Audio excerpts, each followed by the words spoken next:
Alors, shalom, shalom, encore une fois de plus. Ce soir, nous sommes là pour la parole qui est esprit et vie.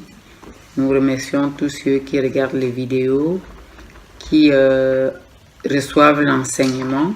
Soyez bénis dans le nom puissant de Jésus, parce que ces enseignements, ça ne vient pas de nous, ça ne vient pas de moi, ça vient de Dieu. C'est lui qui inspire cet enseignement au nom de Jésus. Alors, je vais prier. Père de gloire, je t'adore, je t'élève, je bénis ton saint nom, tu es digne d'être acclamé, tu es digne d'être adoré, tu es le roi des rois, tu es le prince de paix, tu es l'ami fidèle, tu es celui qui n'a jamais menti, tu es Dieu grand, miséricordieux. Merci Seigneur, au nom de Jésus. Amen. Seigneur Dieu, merci pour ta parole encore une fois. Alors, on va prendre ici Jacques 1,17. Amen.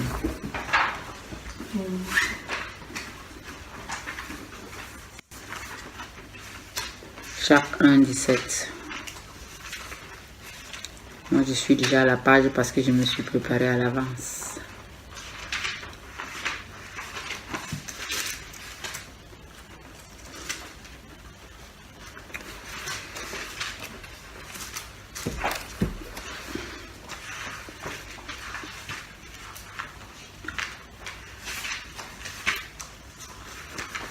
Prière.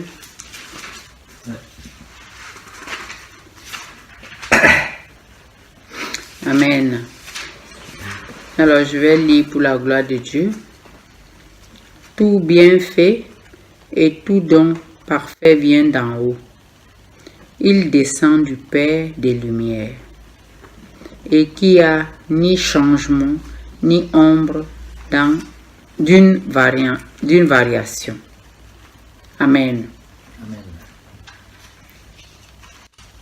Alors, ce que je comprends ici, c'est que Dieu, quand il nous crée à la base, il nous a remplis avec tout ce qu'il faut. Il nous a vraiment, comme on dit. Chaque être humain est une créature merveilleuse que Dieu a façonnée. Et la créature merveilleuse ici vient avec tout le complément, tous les dons. Et ce soir, on ne va pas parler des dons spirituels, mais on va d'abord parler des dons physiques. Les dons que nous voyons ici, les gens dans le monde développés. Amen. Donc, on va voir des gens avec différents dons. Par exemple, un don, pour quelqu'un, ça va être quelque chose qu'il aime beaucoup. Il aime bien le faire avec beaucoup de plaisir. Alors, tout ce que tu prends plaisir à le faire, c'est un don. Parce que quand tu aimes, Dieu aussi, c'est un Dieu qui aime ses enfants. Donc, quand tu aimes la chose que tu fais, ça glorifie Dieu, en fait. Et puis, il y a des gens qui ont le don de conduire. Ils aiment bien enseigner les élèves à conduire. Il y a des personnes qui ont le don d'étudier. Ce n'est pas tout le monde qui a ce don. Il y a des personnes qui ont le don de parler, de réconforter les autres. Et puis, dans chaque personne, il y a une gloire de Dieu qui reflète dans la personne. Et j'exhorte ici, ce soir, à chaque chrétien de développer cela en lui pour pouvoir aider son prochain. Parce que ce que tu fais avec amour, tu le fais avec tout ton cœur. Et quand tu le fais avec tout ton cœur, tu glorifies le Père. Pourquoi? Parce que lui, il t'a mis ce don-là pour que tu le sortes à la lumière pour pouvoir éclairer ceux qui sont autour de toi. D'autres peuvent t'aimer par rapport à ce don-là. Et ça fait plaisir à Dieu parce que chacun a quelque chose à transmettre. Mais pour transmettre ça, il faut vraiment que tu écoutes ton papa.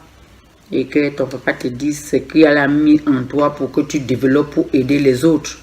Par exemple, moi, j'aime bien faire le commerce. J'aime bien avoir le contact avec les gens. J'aime bien... j'aime prier pour les gens, en fait. J'aime bien contact humain, j'ai la compassion des âmes, j'aime m'occuper des personnes. C'est pas toujours facile, mais je pense qu'avec la compassion et l'amour, on peut y arriver. Chacun peut y arriver de sa manière. Amen. Donc toute personne ici, c'est Dieu a mis en lui un don. Et pour que ce don soit parfait, comme Dieu le dit, tout bien fait et tout don parfait. Donc tout bien fait est un don parfait. Donc nous devons développer les dons que Dieu a mis en nous.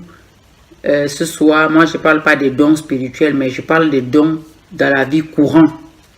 De la vie courante. Si tu sais que Dieu t'a donné le don de faire ça, fais-le avec tout ton cœur et toute ton âme. Hein, pour les élèves qui ont envie d'étudier et puis devenir des grands juges dans leur vie ou des grands avocats, ils doivent se mettre à étudier pour pouvoir y arriver. Ils doivent avoir de l'amour, la compassion pour les études, pour pouvoir y arriver. Et pour certaines qui ont le don d'accompagner des personnes, ils doivent aussi apprendre à développer ça et accompagner des personnes avec tout l'amour qu'ils ont. Amen, parce que c'est un don que le Seigneur a mis en toi. Amen. C'est ce que je comprends ici dans le livre de Jacques 1, verset 17. Amen. Alors, on va prendre encore, toujours dans le même enseignement, Éphésiens 2, verset 8. Alors, Éphésiens 2, verset 8. Est-ce que quelqu'un peut nous lire la lecture?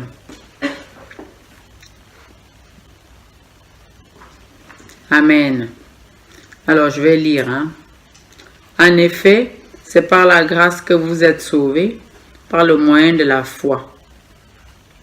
Si je lis jusqu'à la foi, et cela ne vient pas de vous, c'est le don de Dieu. Amen. Alors, la foi ici, c'est que tu dois faire toutes choses. Avant de t'engager dans quelque chose, tu dois croire d'abord que tu vas y arriver.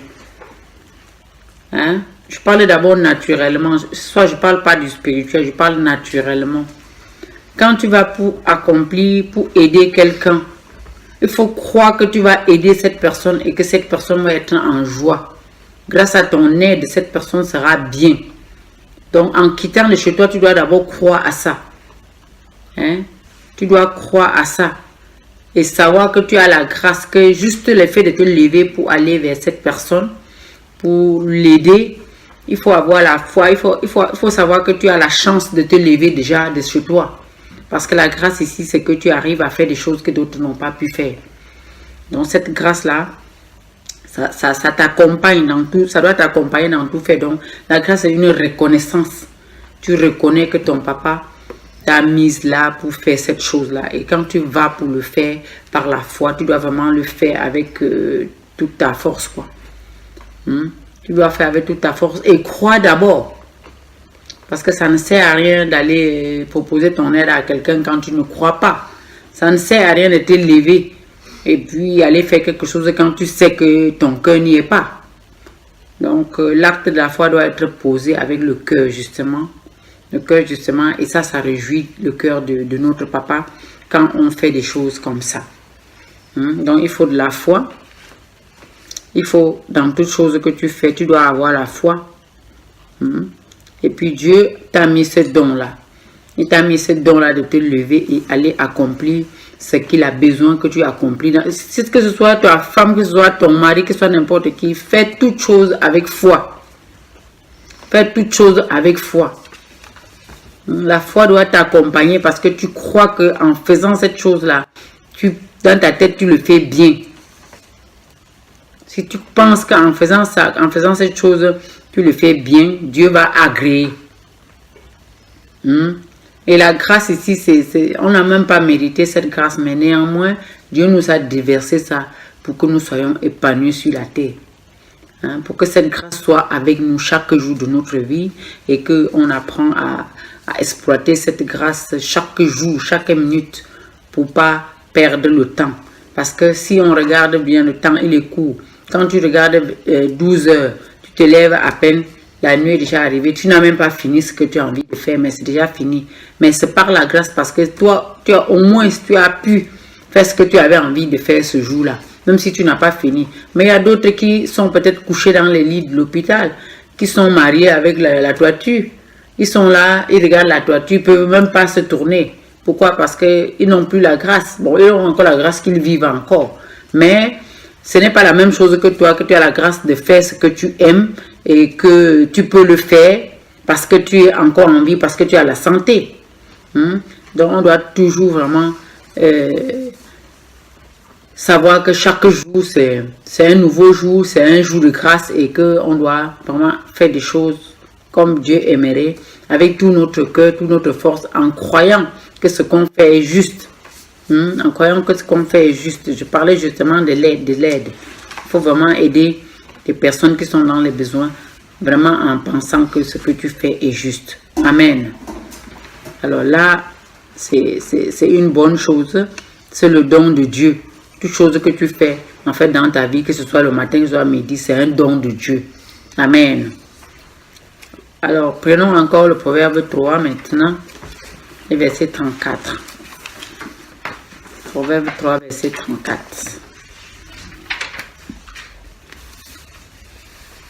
Alors, s'il y a un volontaire pour lire, il le lit au nom de Jésus. Alors, je lis pour la gloire de Dieu. Amen. Il se moque des moqueurs, mais il fait grâce aux humbles. Amen. Dieu se moque des moqueurs. Un moqueur ici, c'est quelqu'un qui agit selon lui-même. Il sait bien que ce qu'il fait n'est pas bien, mais il le fait quand même parce que il pense que à ses yeux c'est juste, mais c'est pas juste. Alors s'il y a quelqu'un qui est dans cet état, il peut se repentir. Il peut se repentir. Si quelqu'un se moque de la parole de Dieu ou bien se moque de ses semblables, il peut se repentir. Dieu, il est amour, il va pardonner. Amen. Et puis, mais ça complète, mais il fait grâce aux humbles. Donc, aux yeux de Dieu, toute personne qui fait chaque chose avec l'attention et l'amour, c'est une personne qui a la grâce de Dieu. Cette personne a la grâce de Dieu. Pourquoi? Parce que cette personne arrive à opérer avec tout son cœur et toute son âme. Comme je parlais au début dans le livre de Jacques, je vous expliquais que l'amour qui t'accompagne quand tu fais quelque chose, c'est ça qui reflète la gloire, la grâce de Dieu qui est dans ta vie. Ça reflète cette grâce-là. Et ici, quand on parle encore de la grâce des humbles, aux humbles, mais il fait grâce aux humbles parce que si tu fais tout en pensant que tu le fais bien, ou bien quand tu le fais exactement en sachant que tu le fais bien, Dieu agrée, et quand Dieu agrée, tu es un homme humble. Donc on doit tout faire vraiment pour rechercher à être humble dans la vie. On doit tout faire pour chercher à être parfait, parce que Dieu c'est un Dieu parfait. On doit tout faire pour refléter la gloire que le Seigneur a mis dans nous.